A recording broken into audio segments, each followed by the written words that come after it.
Bloomberg Audio Studios. Podcasts, radio, news.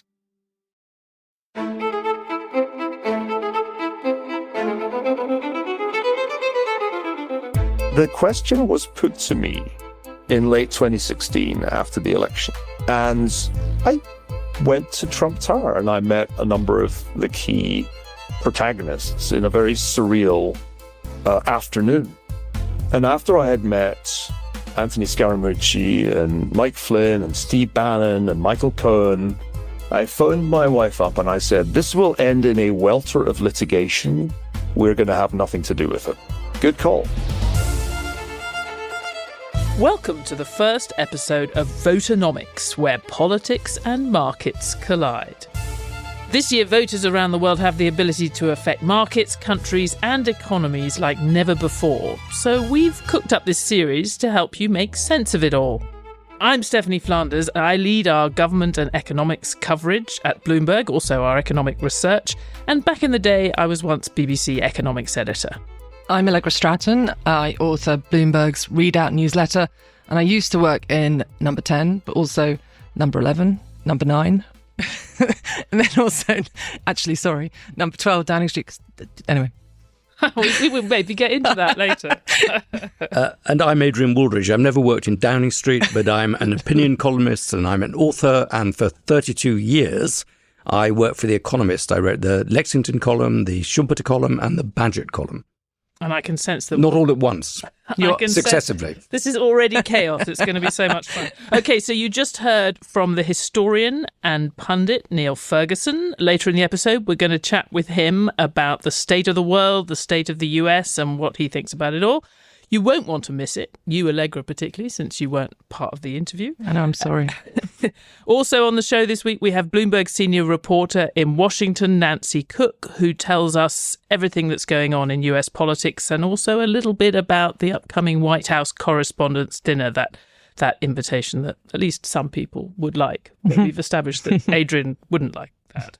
But before we get into it, I guess we should just explain to people why on earth we're doing this, Allegra, Adrian.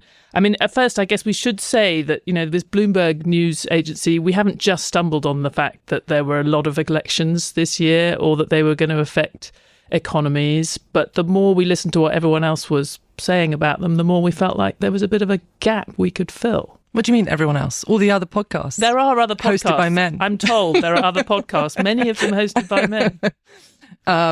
Look, Bloomberg has a unique take on these elections because of the welter of economic analysis. I mean, we're sitting in the podcast recording studio, and if I look out at the glass windows, I can see screen upon screen of data and economic analysis going on. So we're absolutely in the belly of the beast in the City of London, looking at the economics and how they might impact on how people will vote.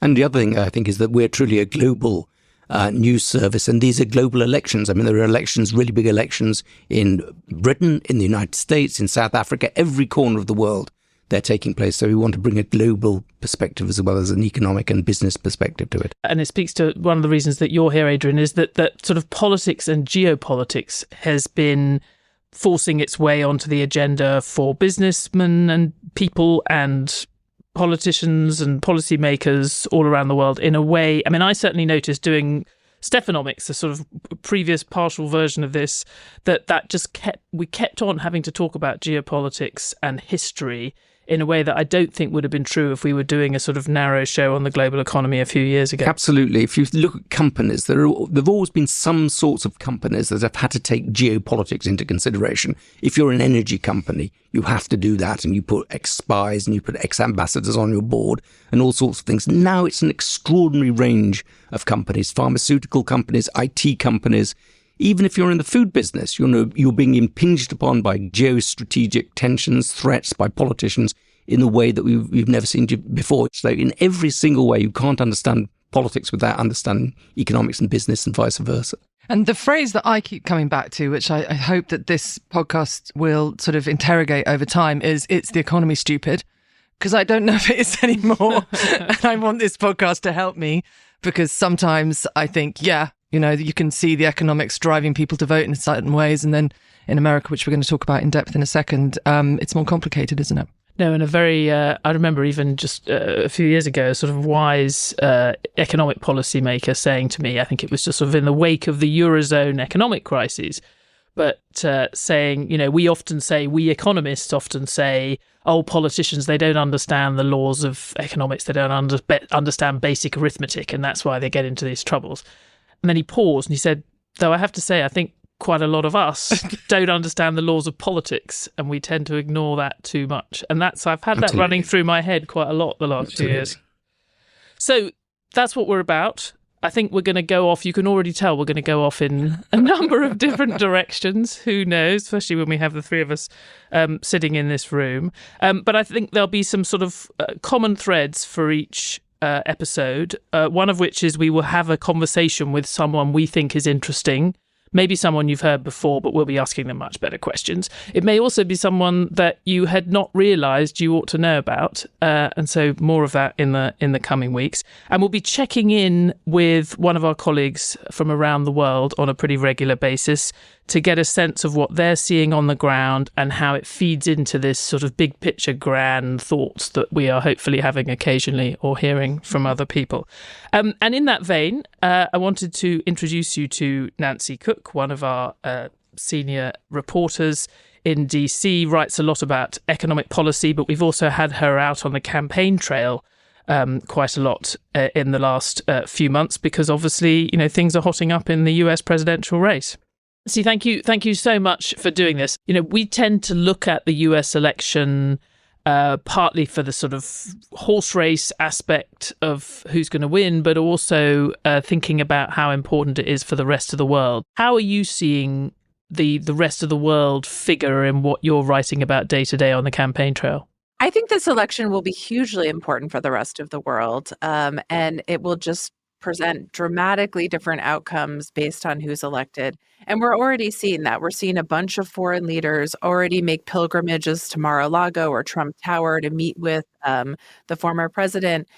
Even world leaders are really trying to get their hands around what this election will look like, because based on who wins, it will have very different outcomes for trade, for foreign policy, just for general U.S. alliances, for the future of NATO, for what will happen in Ukraine. And so I think that people are wise to really sort of pay attention to this. Can you take us inside the mind of the average American voter? They are, for us, certainly for me, this curious thing where they are living in a booming economy, but they are not happy. So I think that the average American voter at this point is pretty disengaged from this election. The majority of Americans are not really happy with their choices. They're not enthusiastic about Biden. They're not enthusiastic about Trump. They think they're both too old, too problematic. Are they right? I think that they're right to some extent, in that, these are, two of the oldest candidates we've ever seen. And I think a lot of Americans feel like we know them well, we know their flaws well, we know what they're good at well, we know what they're, and so I think people really would have been more excited to see sort of fresh, new candidates, but that's not how it ended up working in the US primary system. And so the average American voter is wildly disengaged. I'm not expecting them to become, start paying attention really until the fall, most likely.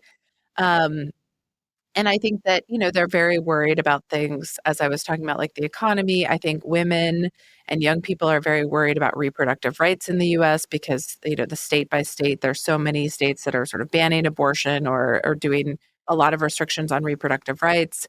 And I think the average American voter is just kind of tuned out at this point, which is wild because, I think this election, A, will be very close, and B, will be decided by a very small number of people in 7 swing states. And so it's just a wild thing to feel like there's a U.S. election that no one in the U.S. is actually excited about, and there will be like maybe 60,000 people that ultimately decide it. Nancy, we've got a good taster of what we're going to have from you over the course of many episodes. We will be coming back to you. I hope you're not going to sound just more and more tired as the campaign goes on. But before I go, I mean, we're going to try and be very lofty and global and also think about the kind of broader, at the real America. But there's a very unreal Washington event happening this weekend, which I did go to last year, and then I just couldn't go this year because my liver needed at least a year, more than a year's rest. But I did want to go once so that I could relive the broadcast news, the movie. But the Washington Correspondents' Dinner is this weekend, Nancy. Are you looking forward to it? Is the whole of Washington wishing they had an invitation, or is it more everything around it that people are now going to? Well, people who have lived in Washington for a long time, like myself, always roll their eyes at it, but then they RSVP to all the parties and go to everything, willingly. It'll be interesting this year because President Biden is speaking. He went last year, and it's always interesting to see sort of how he interacts with the public and the media, particularly during a campaign year. And, basically it's a lot of Washington networking. The parties have now expanded to basically Thursday through Sunday. So how can that be?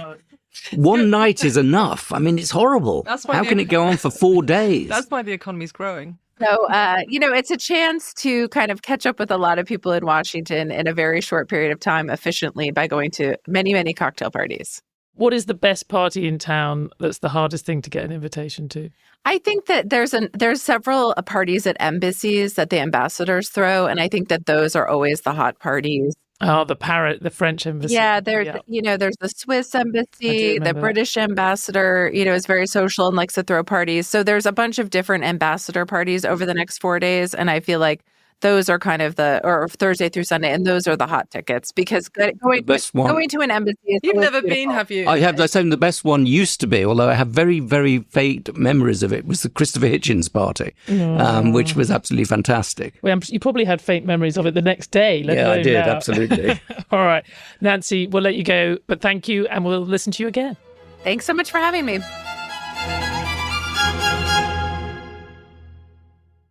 Before chaos breaks out again, let's get to our guest this week, Niall Ferguson, Bloomberg opinion columnist. He's a Milbank Family Senior Fellow at the Hoover Institution at Stanford University and the author of gazillion books, but most recently, Doom, The Politics of Catastrophe.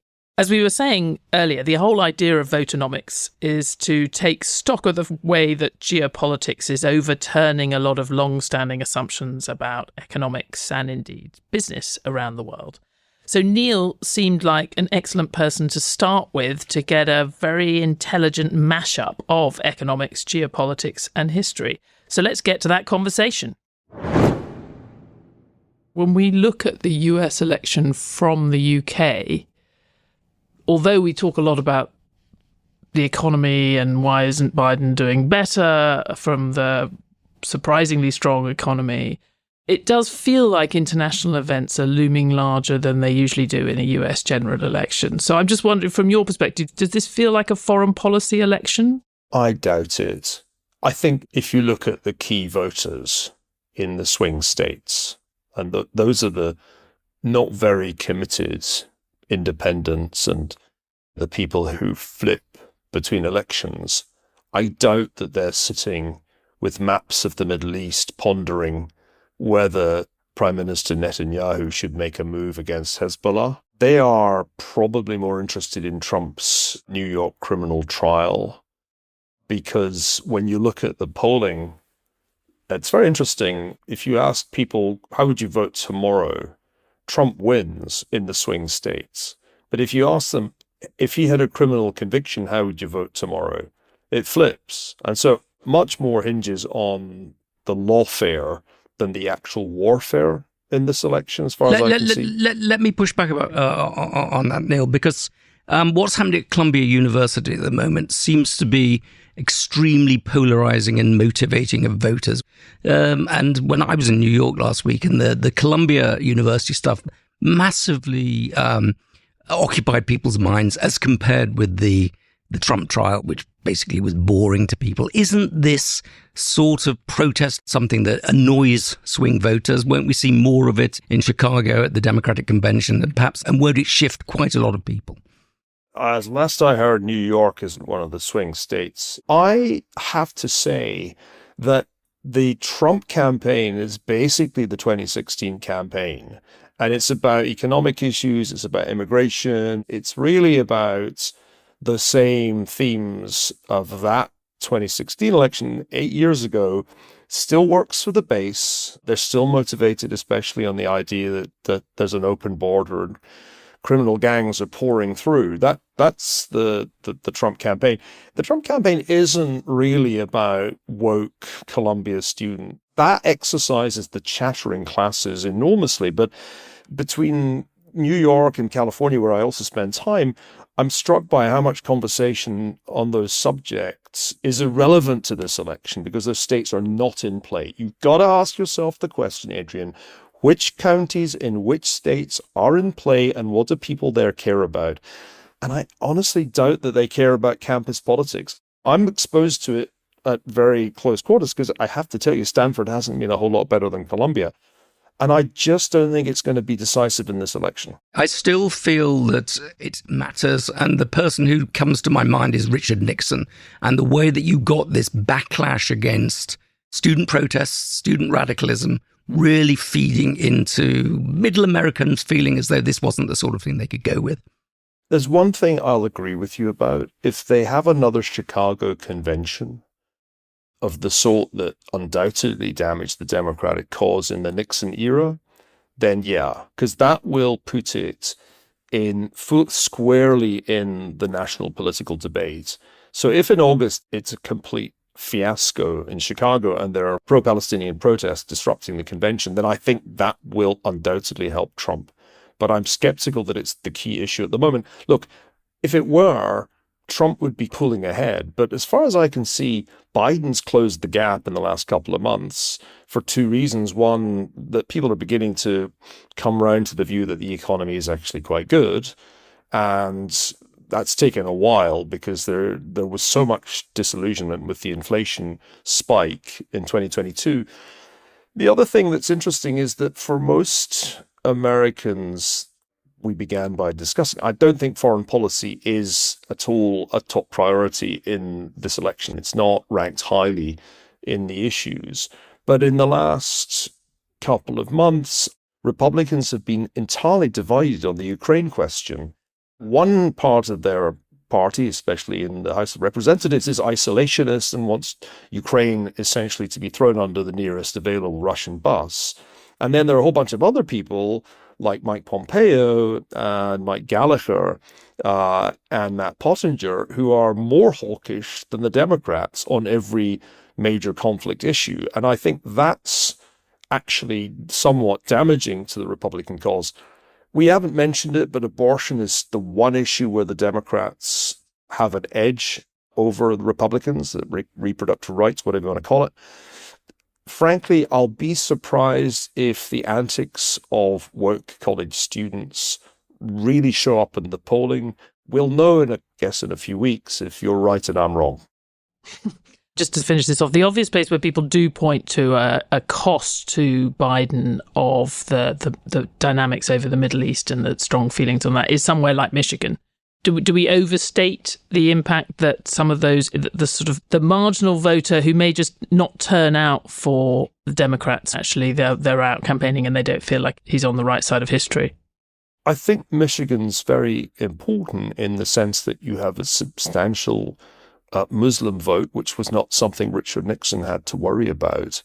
And you also have the kind of fellow traveler sympathizers with the Palestinian cause on the progressive left, not only in Michigan, but everywhere. And everything since October the 7th has been tricky for the Democrats from that point of view, because they have on one side their traditionally strong support amongst Jewish Americans saying you're not doing enough, you are not supportive enough. And then you have the Michigan Muslims and the woke fellow travelers saying you're being far too helpful to Israel. And this is a very difficult issue for the Biden campaign. And it's going to continue to be difficult right through the year because it ain't over in the Middle East. There's certainly going to be a further round of conflict there. I would imagine that the IDF will go after Hezbollah at some point on the Lebanese border between now and the election. And so the issue is not going to go away. And that's why I think Adrian has a really good point about the Chicago Convention, because if the Chicago Convention coincides with an Israeli offensive against Hezbollah,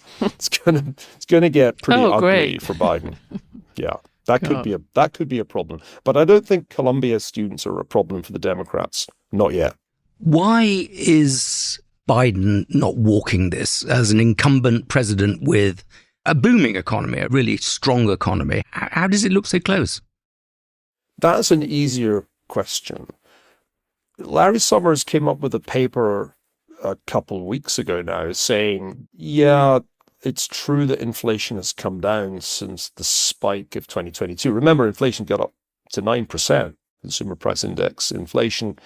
And of course, people didn't like that. It's been a long time since anybody saw 9% inflation in the US. And there's a lot of resentment that persists. People are also sensitive to food inflation, and they're sensitive to gasoline inflation. And there's still a sense that the Federal Reserve hasn't got this under control.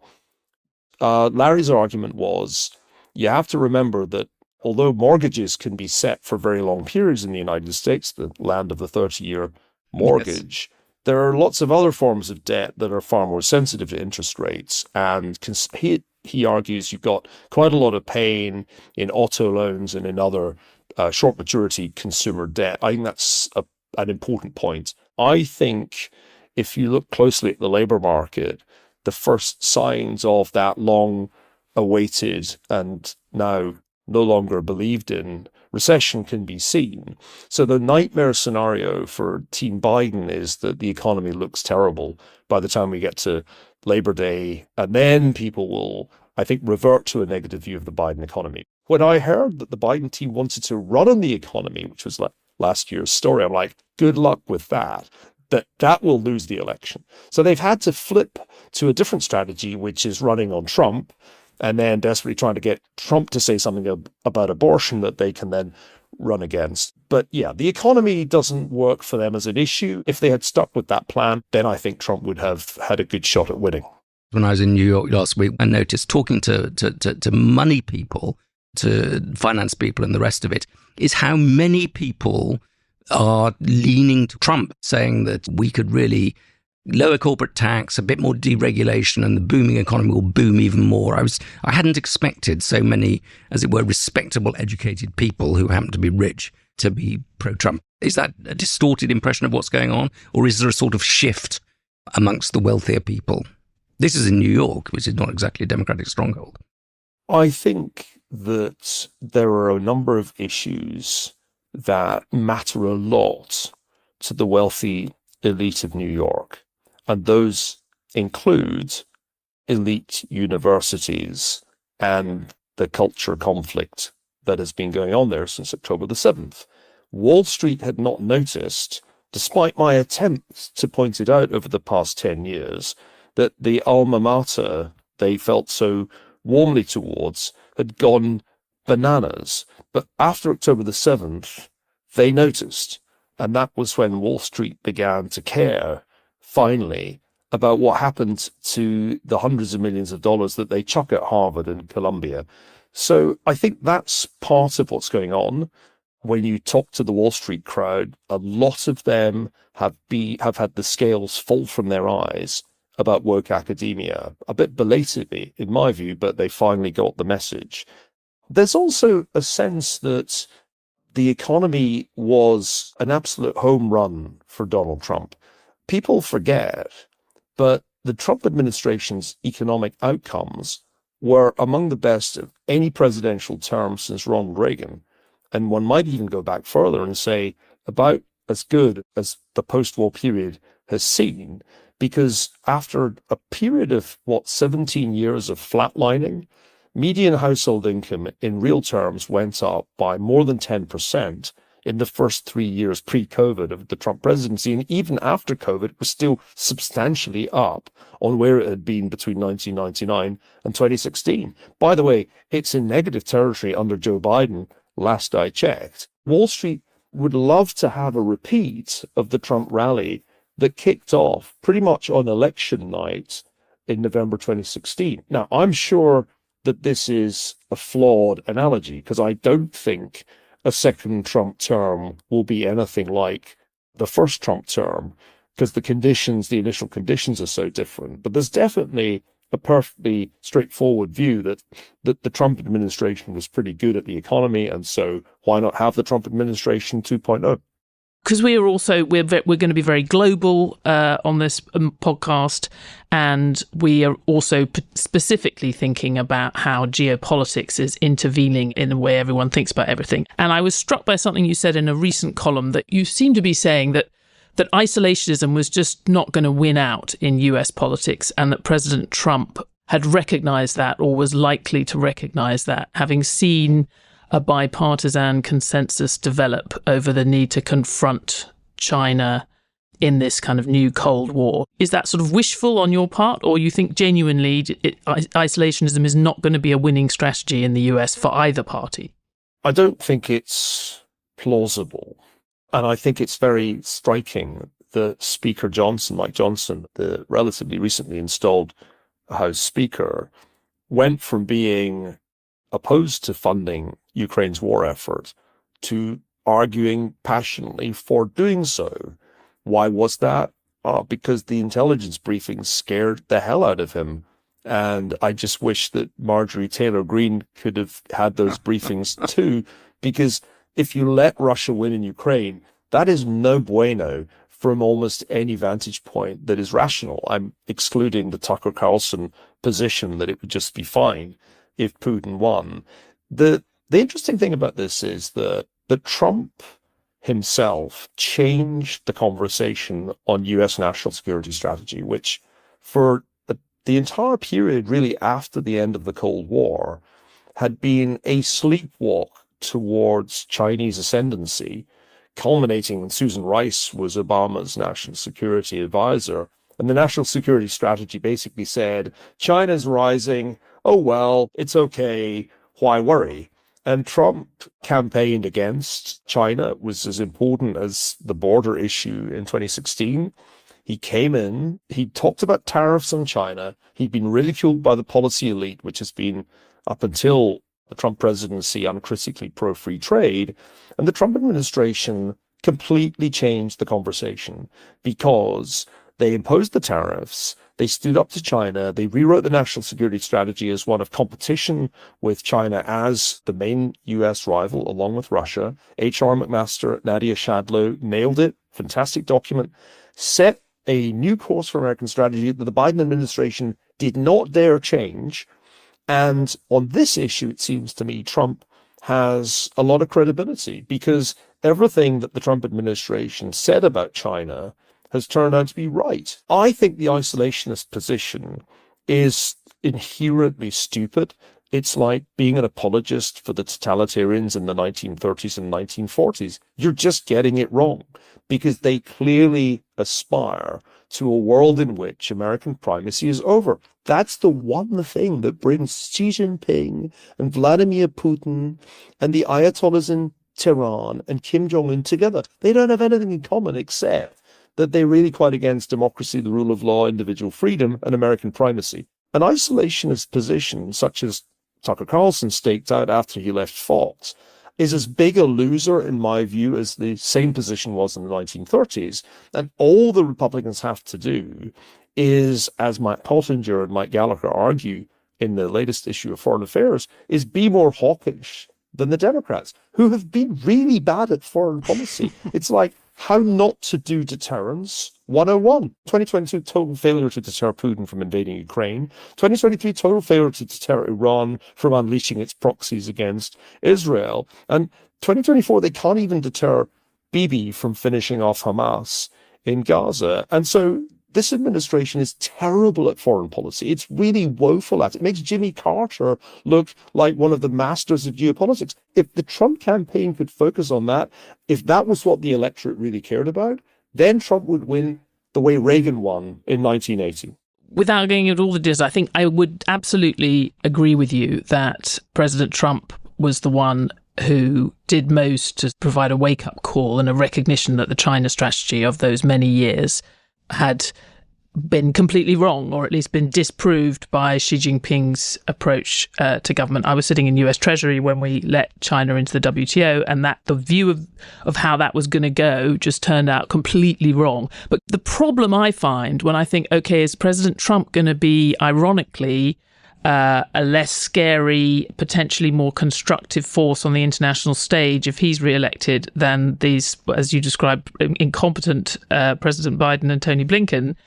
I've got two problems with that. One is, although President Trump has often sounded very belligerent about China and raised the alarm, he's also come across as quite liking dictators wanting to do deals, and he's very against underpinning a sort of Pax Americana. So if there's a threat on Taiwan, it's not clear to me, looking at Trump's previous pronouncements, some of them suggest he would underpin Taiwan security. Quite a lot of them suggest otherwise. And the other thing I would say is his clientelism, whether it's over TikTok ban or other things. He seems quite keen to respond to kind of business lobbying and business pressure. It doesn't seem to take much to get him to kind of roll over on some of these things. So I take a lot of what you're saying, but I just wonder on those 2 points, is he going to want to underpin the security of Asia? And isn't he going to be quite easily bought off?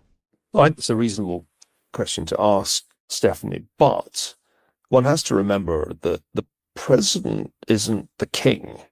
In practice, the president sits atop a complex national security bureaucracy, and it's only got more complex over the last 50 years. And it has to be staffed by people who know what they're doing.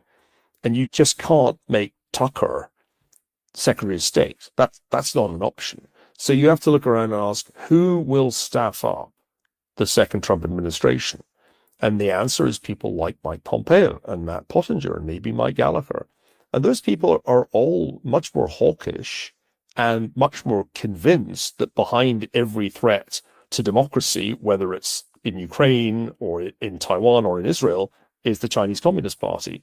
So although Trump himself is transactional and has a kind of level of cynicism that is always somewhat staggering, in practice, a Republican administration is unlikely to sell Taiwan for a bunch of golf courses or casinos. Read John Bolton's passage that everybody should know. And in that passage, Adrian, you may have read it, Trump is explaining the significance of Taiwan. And he's sitting in the Oval Office and he pulls out a Sharpie, these pens that he likes to sign his name with. And he says, you see this Sharpie? This is Taiwan. You see this desk, the Resolute? This is China. Are we really going to send the US Navy across the Pacific to rescue a Sharpie? That's how Trump feels. And by the way, it's not a stupid position, because actually going to war over Taiwan, in my view, would be the single stupidest thing an American administration could do at this point, because there would be a non-trivial chance that it would lose. So I don't disagree with Trump that staking the future of American power on a naval expedition to run a blockade of Taiwan is a bad idea. But if you talk to Mike Pompeo or Matt Pottinger or Mike Gallagher or Elbert Colby, for example, who might still be in a Trump administration, they will all tell you that this is the make or break decision of their lives. So I don't think it's possible to imagine a fully staffed isolationist administration or a fully staffed Trumpist administration that would just do deals on all of these national security issues. Isn't there a case for Trump's transactionalism and for his lack of consistency, in the sense that we need to have two sets of policies towards China? We need to stand up to it, but we also need to trade with it and engage with it. And just because liberal engagement didn't work all the time when Stephanie was in the Treasury, it doesn't mean that it can't work at some point in the future. Xi Jinping may at some point, will at some point die. There is a liberal faction within, or liberal in loose terms, within China. We need to give them some sort of off-ramp whereby we can say, if you behave in a different sort of way, and if in a more liberal way, we will engage with you. We will have a different sort of set of policies. So I'm not sure that the consistency of Pompeo is better than the inconsistency and opportunism of Trump. Let's just imagine a scenario like on November the 6th. No sooner have we got the results in than we hear that there's a blockade of Taiwan, which the Chinese could do tomorrow, but they might wait until after the election. What then? What do you do? Because if you send the naval expeditionary force, like, I don't know, 2 or 3 aircraft carrier strike groups, there's a non-trivial risk that you are rerunning the Cuban Missile Crisis with the real risk of World War III. And we're not particularly well positioned for that war as things stand. It is not 1980. It's not the mid-1990s either. The Chinese can sink US aircraft carriers. They've got missiles that can do just that. And we would run out of precision missiles in a week. And the war games are pretty clear on that. So I think the US should be speaking a lot more softly about Taiwan and trying to find the big stick that it currently doesn't have.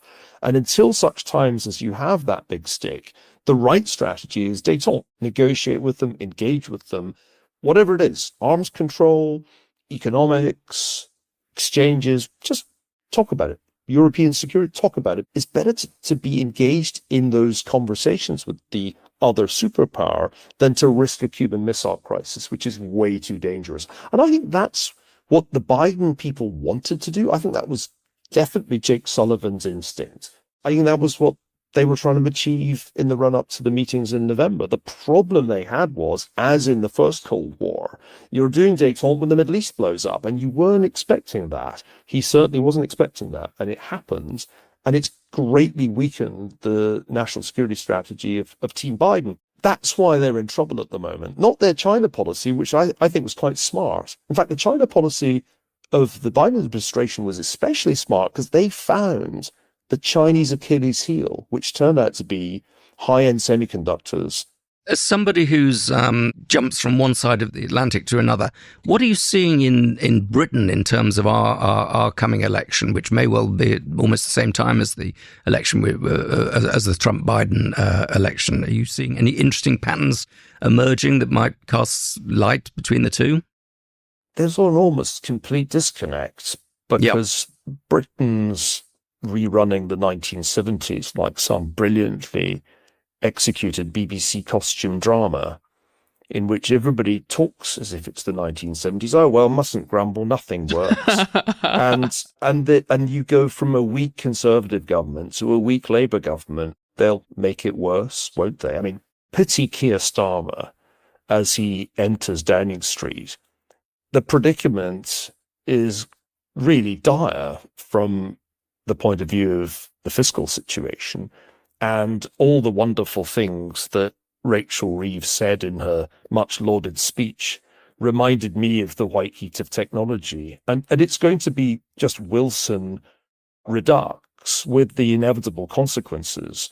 So Britain's going to rerun the 70s, and it's going to be probably good for sitcom and music, and terrible for just about everything else. But we had this surge of populism that generated Brexit and Boris Johnson, and we had a surge of populism in the United States that generated Trump. Why have they moved in such different directions in terms of politics?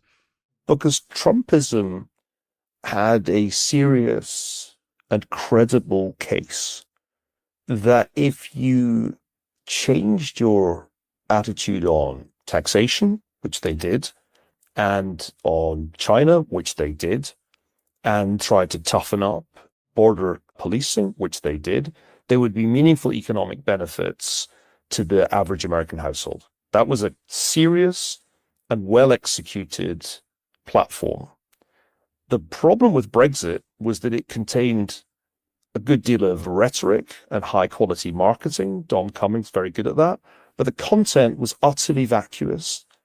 I'm afraid to say that if one looks back on the economic critique of the Brexit, of the Leave case, it was right that it was simply going to be very costly for Britain to exit the European Union. It was a divorce with a pretty high price tag. And that price tag would take the form, amongst other things, of a serious decline in investment. So the problem with Brexit was that it was not really economically serious. I love you, but you're not serious people. That's how I feel about all my friends who supported Brexit. I love you, but you're not serious people. When I read the case for Brexit, just as an economic historian, I was like, this is stupid. This is stupid. I wouldn't give a graduate student a B for this. It's like a C paper. So that was why I was a Remainer, not because I have warm feelings towards Brussels, but just because I can see stupid when I see stupid written down. And Brexit was economic stupidity. And it shows. Look at the UK today. Sadly, we get to live it. You see it and we get to live it. Yeah. It's Mississippi is the economic outcome. You look at it. You look at the rest of the country outside London, which remains a prosperous city. And it's really quite... I mean, I've spent most of the last quarter century working in the US. And now I'm spending much more time in the UK for family reasons. And it's pretty... Provincial Britain's a shocker. Mississippi. Okay. Mississippi is rich compared with a lot of provincial Britain. That opens a whole other... Neil, you've given us a fantastic start to this series and plenty of topics to return to. And I'm sure there will be people spluttering over their tea or anything stronger as they listen to, or trip over the dog lead as they walk the dog. I guess the obvious question that arises from some of what you've said, if there are going to be grown-ups in the room in a next Trump administration, is Niall Ferguson available for any of these roles? The answer to that question is, the question was put to me in late 2016 after the election. And I went to Trump Tower and I met a number of the key protagonists in a very surreal afternoon. And after I had met Anthony Scaramucci and Mike Flynn and Steve Bannon and Michael Cohen, I phoned my wife up and I said, this will end in a welter of litigation. We're going to have nothing to do with it. Good call. Who knows? You might get another knock on the door. But Niall Ferguson, thank you so much.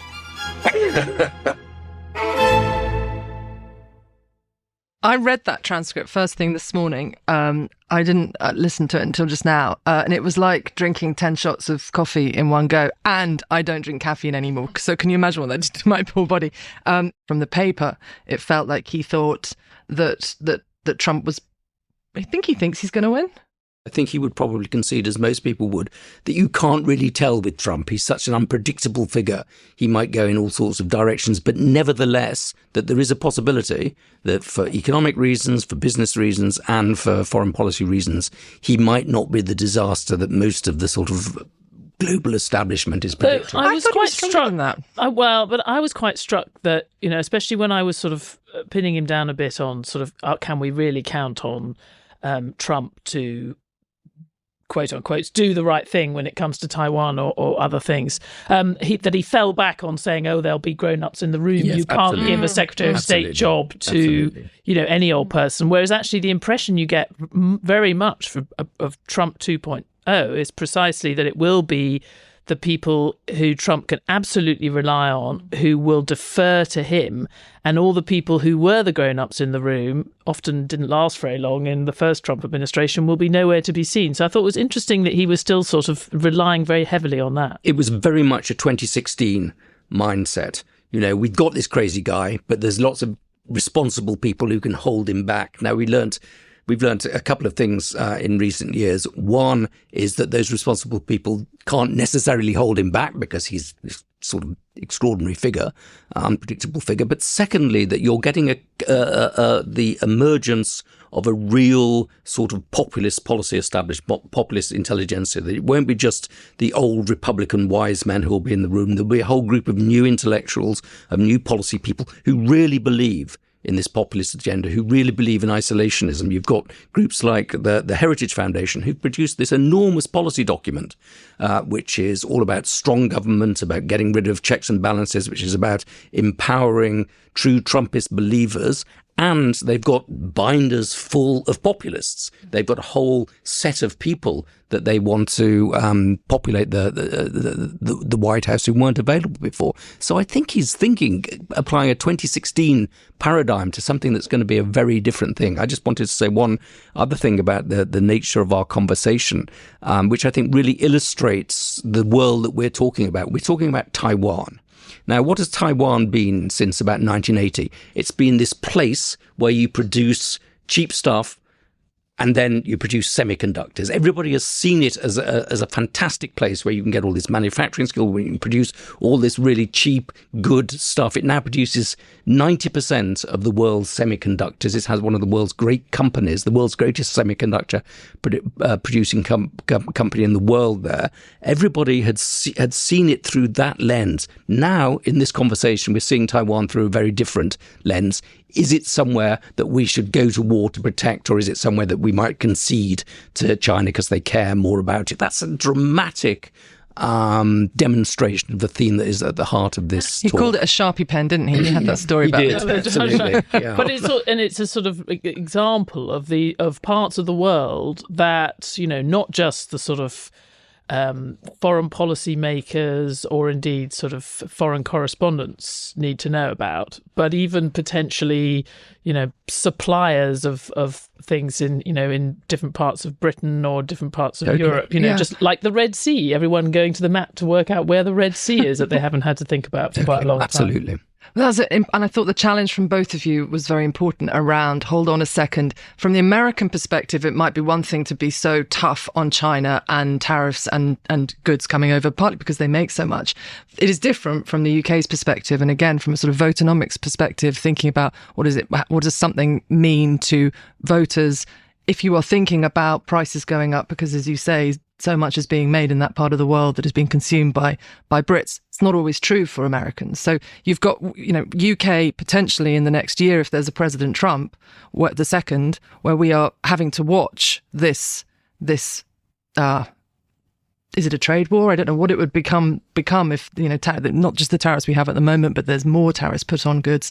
And then the UK, which is more economically dependent on China, what happens to that relationship? If we've got a Prime Minister Starmer, how does he navigate it? And I was quite struck by what he sort of referred in passing to the unsustainability of US fiscal policy and the fact that it's even with a booming economy, you're not supposed to be borrowing a lot with a booming economy. That's supposed to be when you're sort of, running some kind of budget surplus even. As we did when I was in the Treasury. Not that it had anything to do with me, but the US Treasury. But I was thinking of you, Allegra, when he was talking about, I think he has often made, Neil often makes something of this rule that a great power doesn't stay great for long if it's spending more on debt interest than it is on defence. And of course, that sent me sort of scurrying to see whether we've blasted through that, years ago as we ran down the defence budget, and now we've got very fast rising debt interest payments.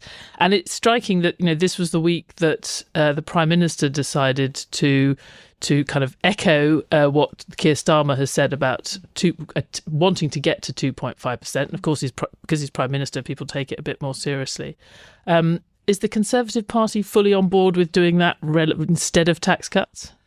Right, lot in that. So I think there is a slight difference between the government and Labour. I don't always say that. And in fact, a lot of us aren't saying that very much at the moment because the Labour is sticking very much to government plans. But on this, I think it is different because they're not saying when, unless I'm mistaken.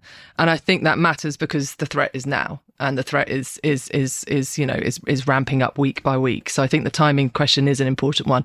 I wouldn't have thought that Labour's position on not saying when lasts. I would have thought they'll feel they have to move because otherwise they will be accused of, tell that to Donald Trump that you don't know when, right? So one, there is a slight difference, but you're right. They're now essentially camping on 2.5. It is less than the amount we spend on, as you of all people know, Stephanie. We're in the fours now, aren't we? Exactly. It doesn't. So we flouted Niall Ferguson's rule that you have to spend more on defence than you do on your debt interest repayments. So we flouted that rule a long time ago.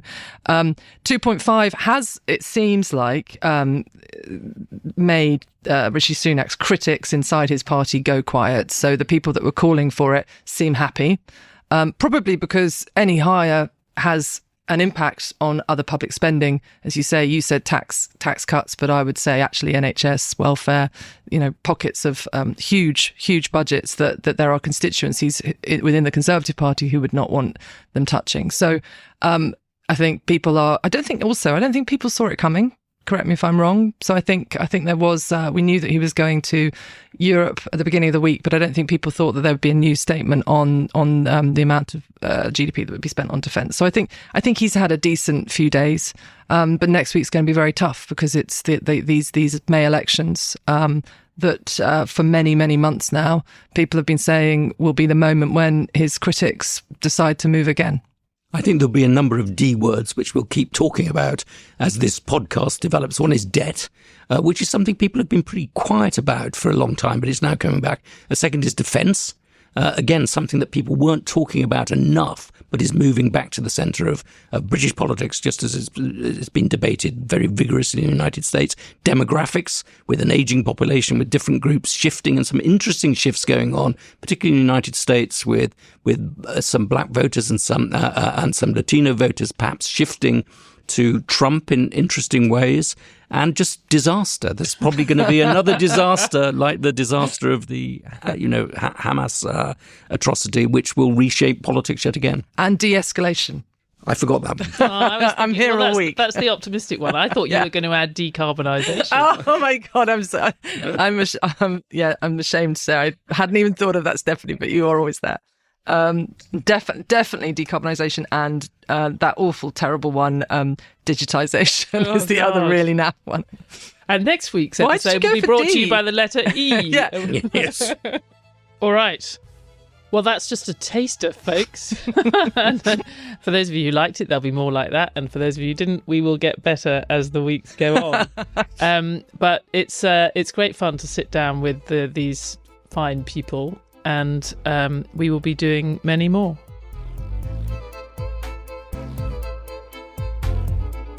Thanks for listening to this week's Voternomics from Bloomberg. This episode was hosted by me, Stephanie Flanders, Adrian Wooldridge, and Allegra Stratton. It was produced by Summer Sadi with help from Thomas Liu, Chris Martlew, and Julia Mans. Editorial direction from Victoria Wakely, sound design by Blake Maples. Brendan Francis Newnham is our executive producer, and Sage Bowman is head of Bloomberg Podcasts, with special thanks to Niall Ferguson. Please, if you like it, subscribe, rate and review this show wherever you listen to your podcasts.